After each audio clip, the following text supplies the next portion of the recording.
All right, we're going to talk about it. We're going to talk about it. I've been going back and forth with people online about them being two people moving the boat, one being a white guy and one being a black guy. And they keep telling me I don't know what I'm talking about. So we're going to break it down here and we're going to talk about it.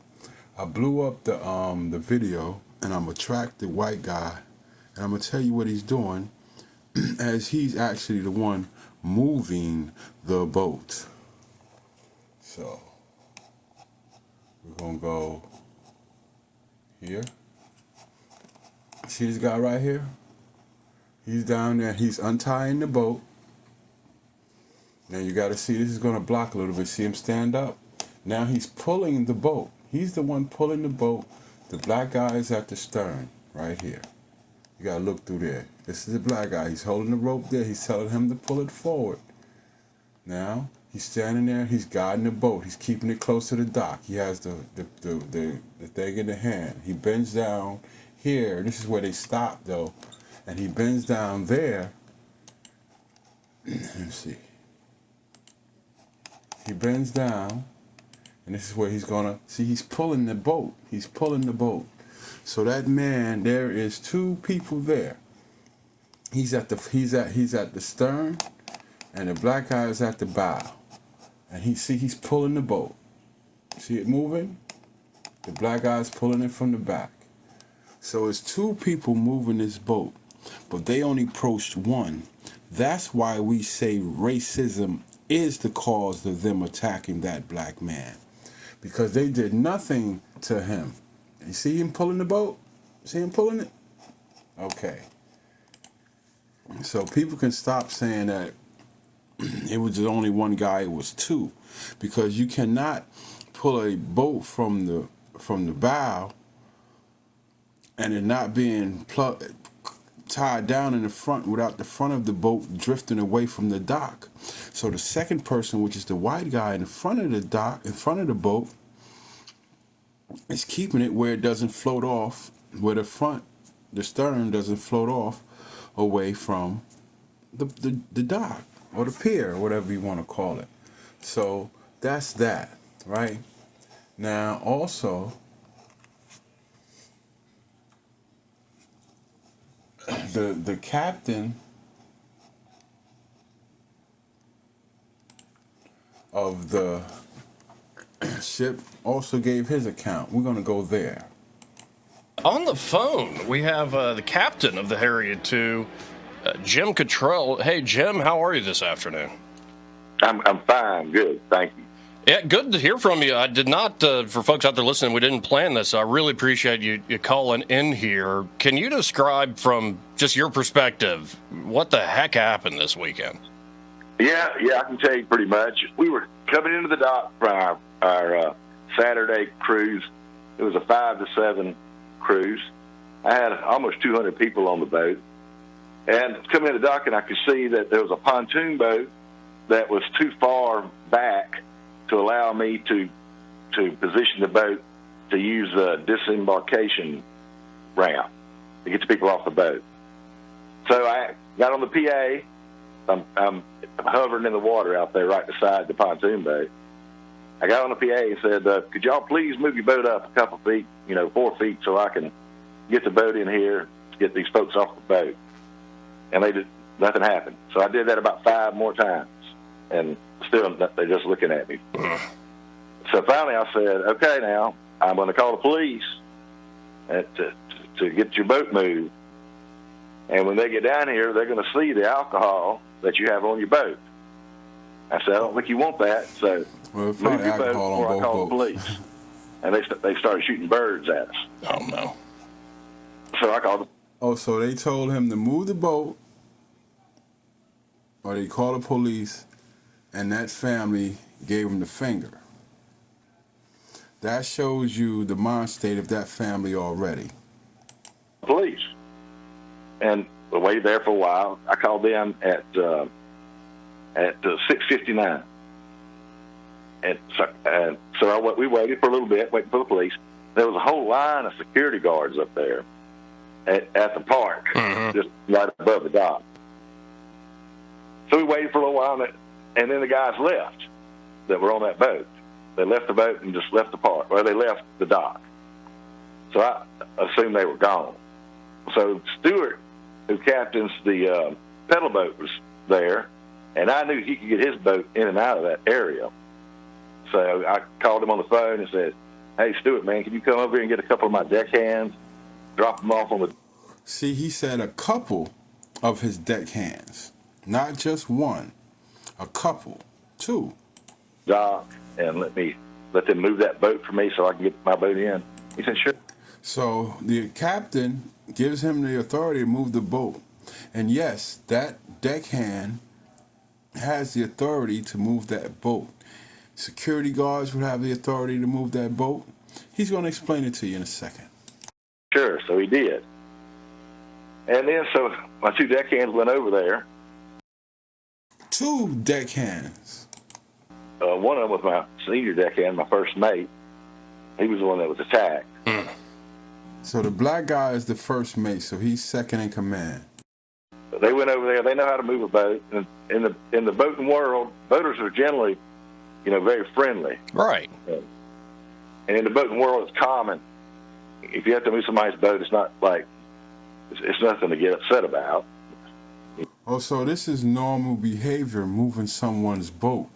But because the black guy moved the boat, it was a problem because they didn't attack the white guy, as I pointed out in the beginning of the video, that moved the boat, that was at the front steering the boat, keeping it from floating off and making sure the stern was still close to the dock. But they attacked the black guy. Oh. You have to move a boat sometimes. You have to move a boat sometimes. Particularly, though, we're a passenger vessel. That boat weighs over 500,000 pounds. Right. You don't want to be in its way if you can help it. So anyway, they went over there, moved the boat, and after they moved it, those guys came running back. They must have still been in the park or up in the gazebo or something.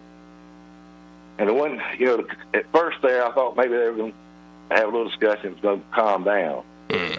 Now, see, we're 40 yards or 30 yards away from the dock watching all this. There's nothing we can do.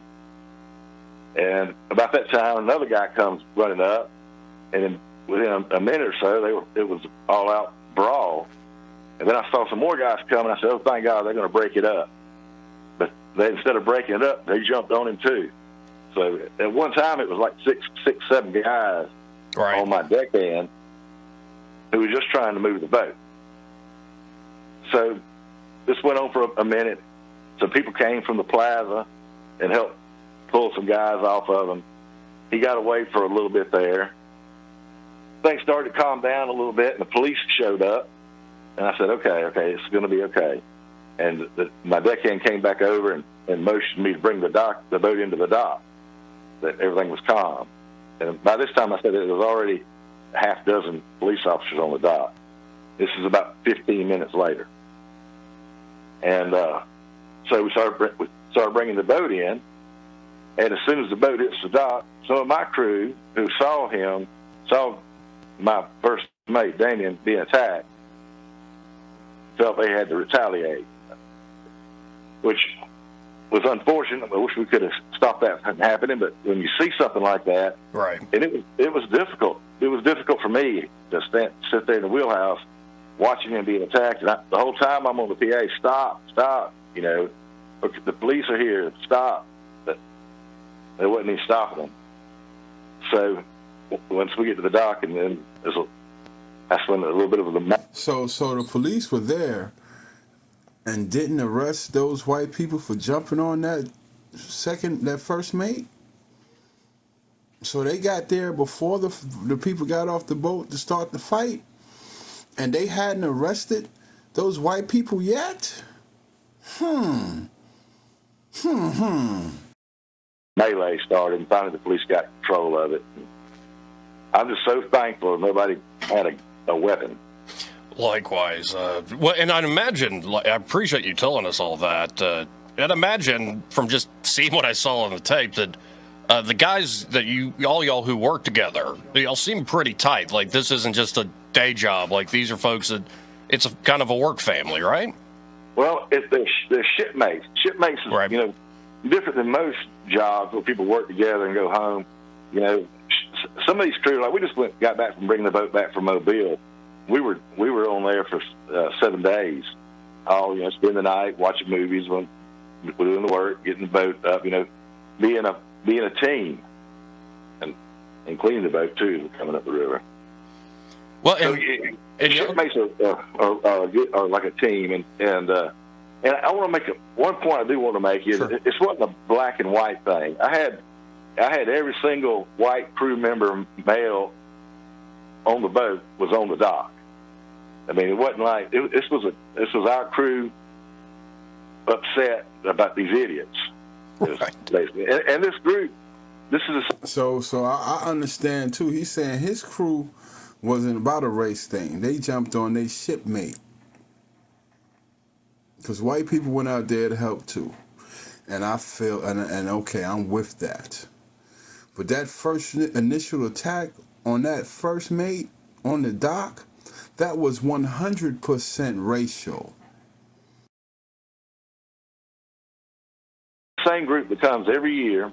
They're from Selma, and we've had trouble with them in the past, but just like jokey things. Like a couple of years ago, the same group was here. We came back from a cruise, and our golf cart was missing. We use a golf cart to get seniors and handicapped back up to the parking lot. So when it was missing, we finally found it in the Hampton Inn lobby. And we looked at the Hampton Inn video, found out who did it, and we had them come down, and we were going to press charges in, but the police, talked the side of it, saying this may not be so serious to press charges. Okay, so these same people that had jumped on this man, then stole the golf cart from this cruise, and this seems to be a black cruise. So they stole the golf carts, took it to the Hampton Inn, and the police talked them out of pressing charges for stealing the golf cart. The fuck if that ain't privilege 100? So we let it slide. And they've done little prank stuff like that. I didn't think it was a big deal. When I saw all those boats there, I knew exactly who it was. So he every year about the same. He knows these people. And this is the behavior of the people that he's talking about. The people that own the whatever type of boat, pontoon boat, right? He knows who they are. And he say they on shit, they would do all type of stuff every year, every time they come there, they always involved in something. That's what he's saying. Same time.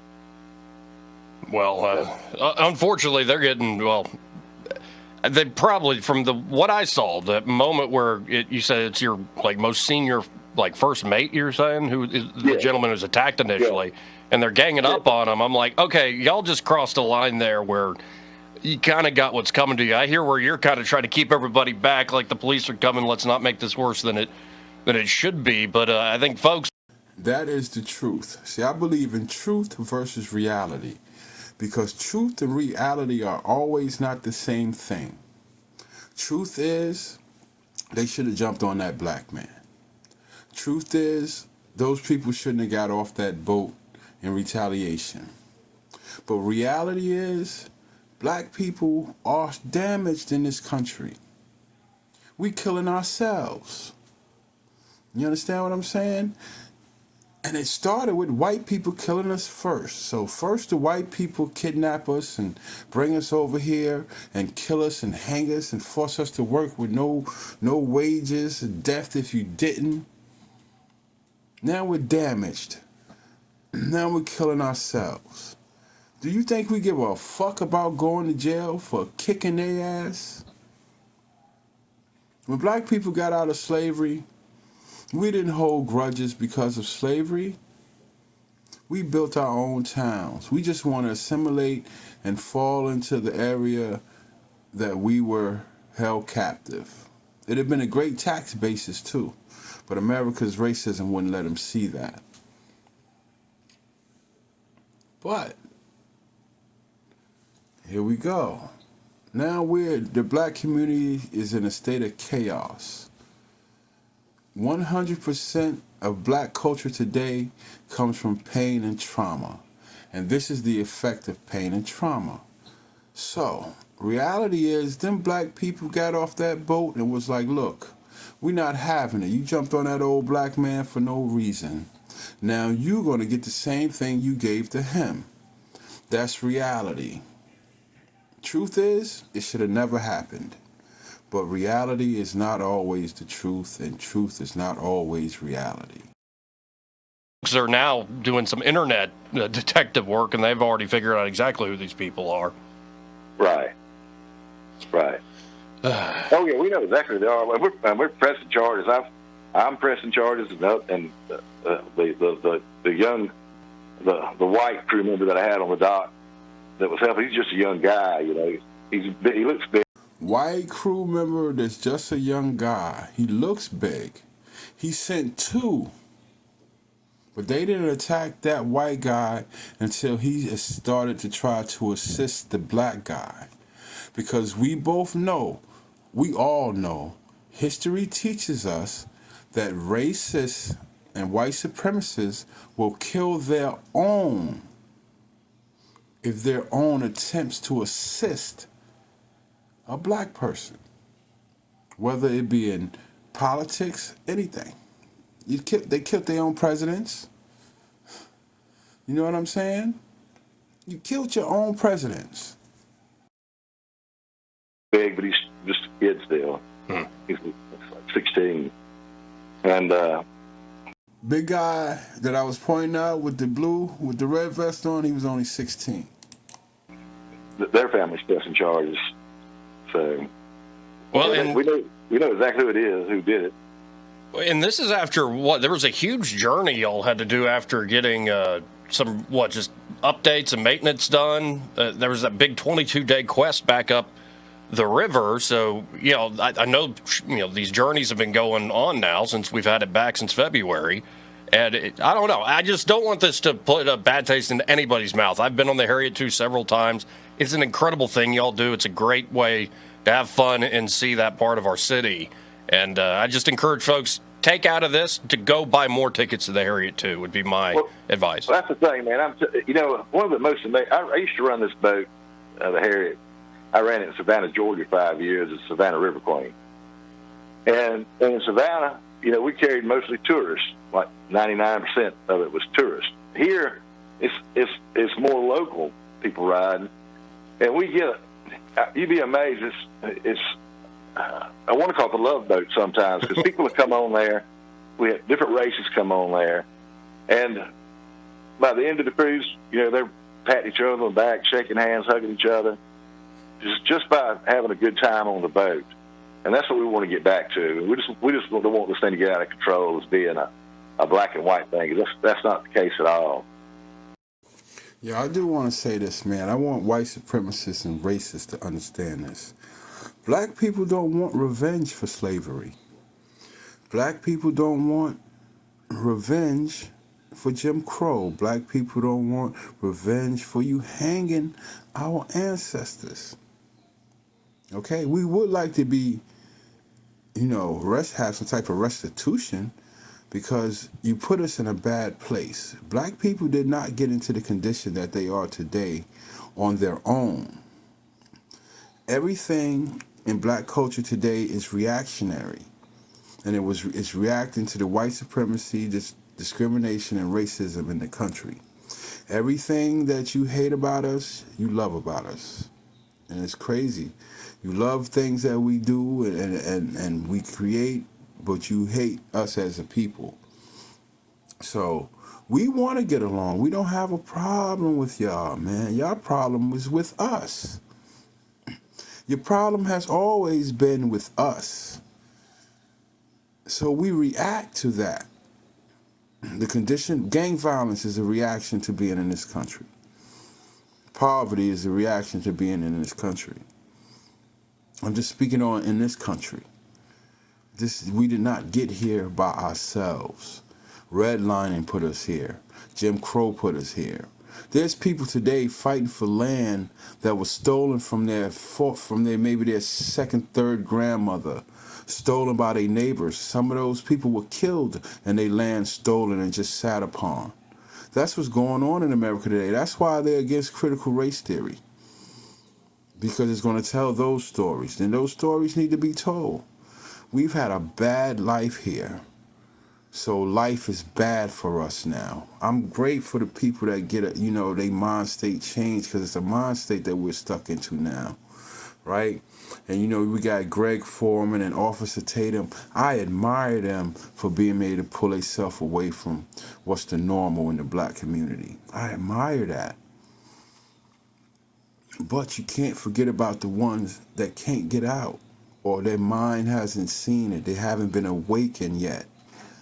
That's why we call ourselves woke. I'm one of you. I got out.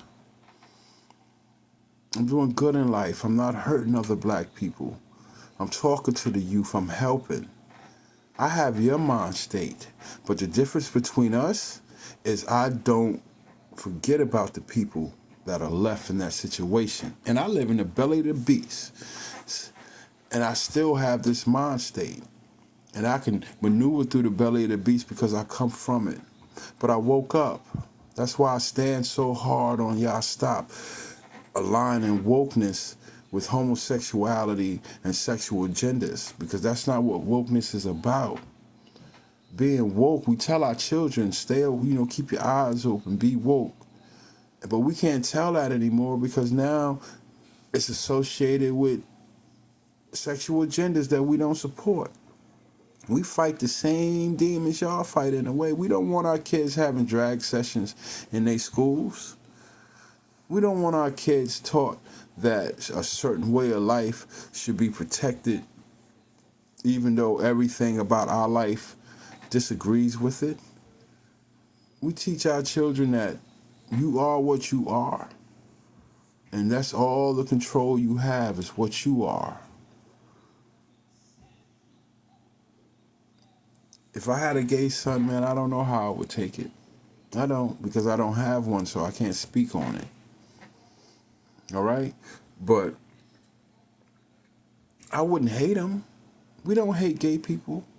We just say, look, don't push certain things on us. I believe, it's man and woman. Science backs that man is made for woman and woman is made for man. It's within their structure of their bodies.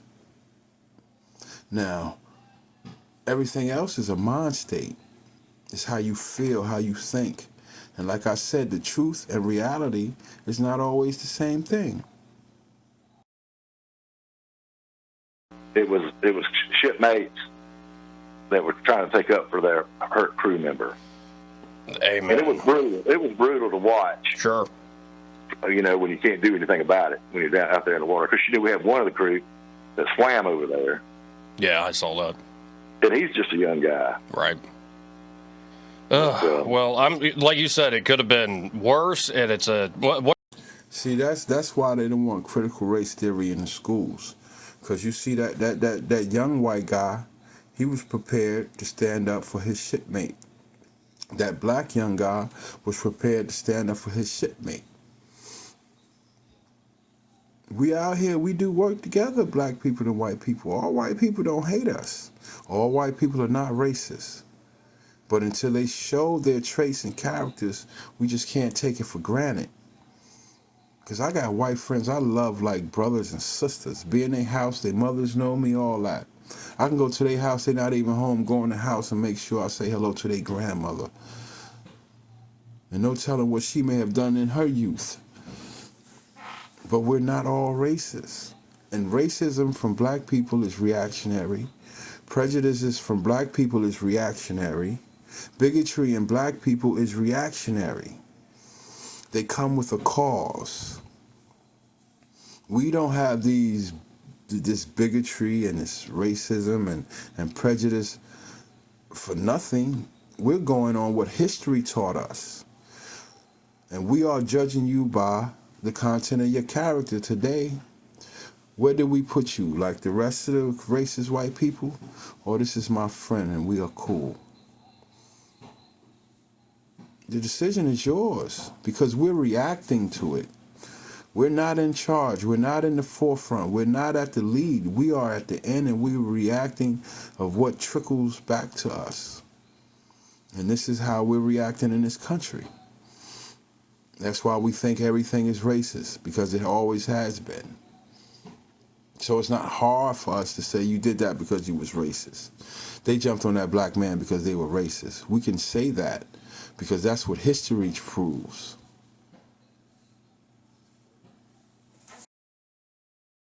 The way you started the story, don't be a drunk idiot causing a lot of trouble, especially downtown. That's right. Like that should be basic rules there. Well, and all it would have taken, those guys, man, all they would have had to do is move their boat up a few feet, and none of this would have happened. And this is gonna. All they had to do was move their boat up a few feet, and none of this would have happened. That's why they deserve felonies. And it should be aggravated assault.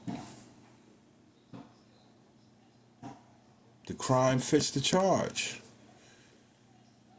The assault was a retaliation. That makes it aggravated. See, they're being lenient already. That's the white supremacist court system already standing up for them. And because they all jumped on him, it should definitely be a felony. For all of them, they should be co-defendants. They should not be able to separate their trial. But that's how the white supremacist court system stands up for white people. The only black person I think should have a felony on him is the guy that hit the lady with the chair. I ain't with him hitting women of no color. I don't care what color they are. I'm not with that.